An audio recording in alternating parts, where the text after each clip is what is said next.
Picture this. You wake up with the sunrise. No phone buzzing, no alarm drilling into your skull, no commute, no deadline, no inbox waiting with someone else's urgency stamped high priority. Just light. The kind of pale golden light that pours over marble. Your household slave has already been up for an hour, preparing breakfast olives, bread dipped in watered wine, a few dried figs. You eat without reading anything, without watching anything. Then you put on your chiton, step through your front door into the streets of Athens, and the whole day opens in front of you like an empty field. And here's the question nobody asks about ancient Greece, not about the philosophy, not about the gods, not about the wars. What did they do with all that time? Because the answer isn't what you think. It isn't lazy, and it isn't simple. What Athenian citizens did with a single day reveals everything about what they believed civilization was actually for. Before we follow the day, we need to establish one uncomfortable fact. Athenian citizens didn't really work. Not the way we mean the word. Historian Ellen Meiksins would, in her 2015 study on ancient Greek labor and democracy, analyze the structure of Athenian economy in the 5th century BCE. What she found was stark. Athens had somewhere between 80,000 and 150,000 slaves in a total free population of roughly 200,000 to 300,000. One slave per free household, often more. Those slaves did the mining in the silver pits of Laurion, working in underground tunnels that would kill them within a decade. They did the agricultural labor on farms outside the city walls. They worked the pottery workshops, the textile operations, the fishing boats. They managed the children, cleaned the houses, carried the water from the wells. What did this mean for the Athenian male citizen? It meant he had days.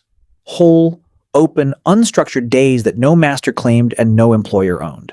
And what do you do with an entire civilization full of people who have nowhere they absolutely have to be? You find out very fast what they actually value. The first stop was the Agora. Modern people tend to imagine the Agora as a market, the ancient Greek version of a shopping center, a place you went to buy things and then left. That's wrong on almost every level. The Agora was the center of Athenian civic existence. Yes, there were fishmongers and bread sellers and merchants trading silver from the mines and papyrus from Egypt. But surrounding and permeating all of that commerce was something much harder to define. The organized chaos of a society figuring itself out, in real time, through conversation. Barbers set up chairs along the stoas, the covered marble walkways, and men gathered for hours, not just for haircuts, for news. Who won the naval engagement in Sicily? What did the assembly decide yesterday? Is Alcibiades trustworthy? Why did the price of grain jump this week? The Agora was the city's information processing system. Historian Josiah Ober, professor of political science at Stanford University, in his 2008 book Democracy and Knowledge, argues that the daily circulation of gossip, news, and debate through the Agora was one of the most sophisticated informal intelligence networks the ancient world had ever produced. Citizens weren't wasting time, they were processing the city. Ancient Greek even had a specific word for the man who didn't participate, who stayed home, who withdrew from civic engagement. Idiots. We inherited that word. You can infer what the Greeks thought of such people. A serious Athenian citizen spent 2 to 3 hours in the Agora every morning. Not because he had to, because it was citizenship, exercised as a daily practice. By mid-morning, the second destination, the Gymnasium. And here you need to reset every assumption the modern word carries. The Gymnasium was not a fitness facility. It was not somewhere you dragged yourself 3 times a week out of vague obligation. It was the second most important institution in Athenian daily life after the assembly itself, and its purpose was simultaneously physical, intellectual, and social in ways no modern institution quite replicates. Athens had 3 major gymnasia: the Academy to the northwest, the Lyceum to the east, and the Kynosarges to the south. These names have survived not because of any athletic record set inside them, but because of what happened in their shaded colonnaded walkways after the exercise was done. Plato taught at the Academy. Aristotle taught at the Lyceum. These were not lecture halls. They were literally outdoor exercise grounds where philosophers happened to gather, because that's where everyone else already was. The structure of a gymnasium morning: run first, then wrestling, discus, javelin, jumping. Then athletes scraped themselves clean with a strigil, a curved metal tool, and oiled their skin with olive oil. Then they moved to the shaded walkways. And they talked.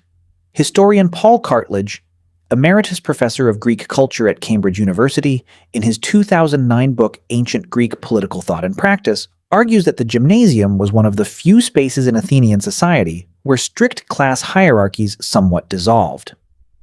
Wealthy citizens, their sons, men of moderate means, all sweated in the same sand, argued under the same colonnade. The Greeks had an ideal called kalos kagathos, literally beautiful and good. It described a man who had trained both body and mind to their fullest capacity, not one or the other, both. And the Gymnasium was where you pursued that ideal, daily, with other people watching. Socrates spent most of his philosophical career not in a school but at the Gymnasium, not because he was athletic. By all ancient accounts, he was short, stocky, and resembled a wrestling dummy more than a wrestler. But because the conversations were there, the young men were there, that's where philosophy happened.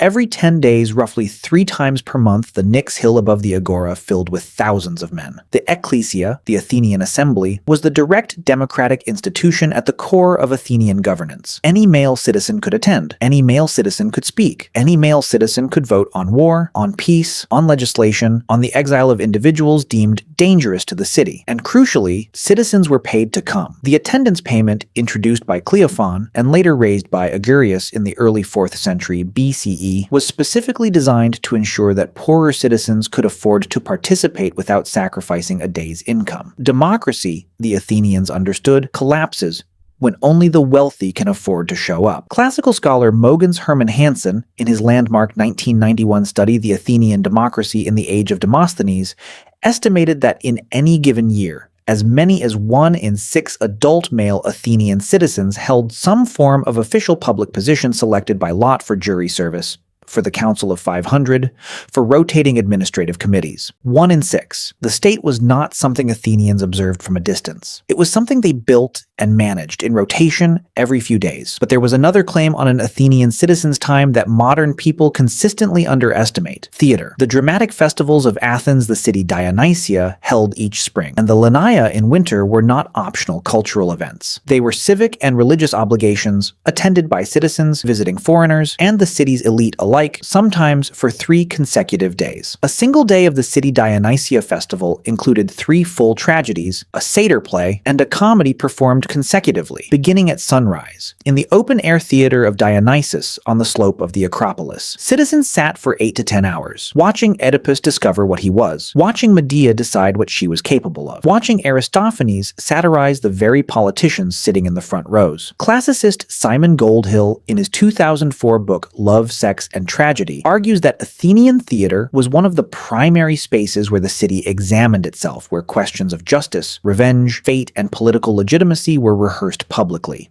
with the entire civic body as both audience and jury. This wasn't entertainment in any modern sense of the word. This was a city using art to think about itself and requiring every citizen to be present for the thinking. As the sun dropped toward the horizon, the serious business of the day began: the Symposium. If there is one institution that captures what ancient Greek civilization believed human life was actually for, it is this: a formal gathering, typically of 10 to 15 men, held in the andron, the men's room, of a well-furnished house. Guests reclined on couches arranged around the walls. A large mixing bowl, the crater, occupied the center of the room. A symposiarch was appointed a master of the evening, who determined the wine-to-water ratio and chose the intellectual theme.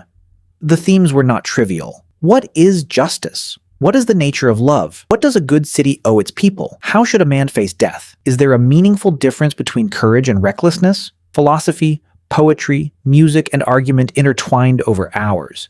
Guests recited Homer and Pindar from memory. Riddles were proposed and argued over. Songs were passed around the room in rotation, each man adding a verse.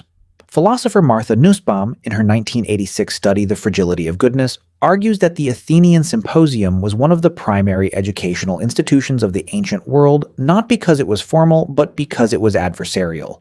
You had to defend what you believed in front of people who had read everything you'd read and would push back with everything they had. Plato's Symposium, Plato's Republic. These were not academic texts delivered as lectures. They were reconstructed conversations, real evenings, real wine, real argument, transcribed and shaped into the foundational documents of Western philosophy. The Symposium ended near midnight. men walked home through quiet streets. The day was complete. Now, the thing we have to say out loud. Everything described the Agora, the Gymnasium, the Assembly, the theater, the Symposium belonged to one specific category of person, the adult male citizen of Athens. Women of citizen families, including the wives and daughters of the wealthiest men in the city, spent most of their lives in the Gymnasium, the women's quarters. They managed the household. They directed the slaves. They wove. They raised children. Upper-class Athenian women rarely ventured into public spaces. Their access to the Agora was minimal.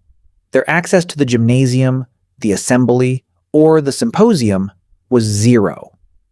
Metics, the resident foreigners who were often educated, economically active, and deeply invested in Athenian culture, were productive, visible, and barred from political life entirely. And the slaves, the 80,000 to 150,000 human beings whose labor sustained the entire system, had no agora, no gymnasium, no assembly, no theater seat, no symposium. Their time was owned by someone else. Their days had no Skholē. Ellen Meiksins Wood states it directly. The Athenian ideal of citizen freedom was not despite the existence of slavery.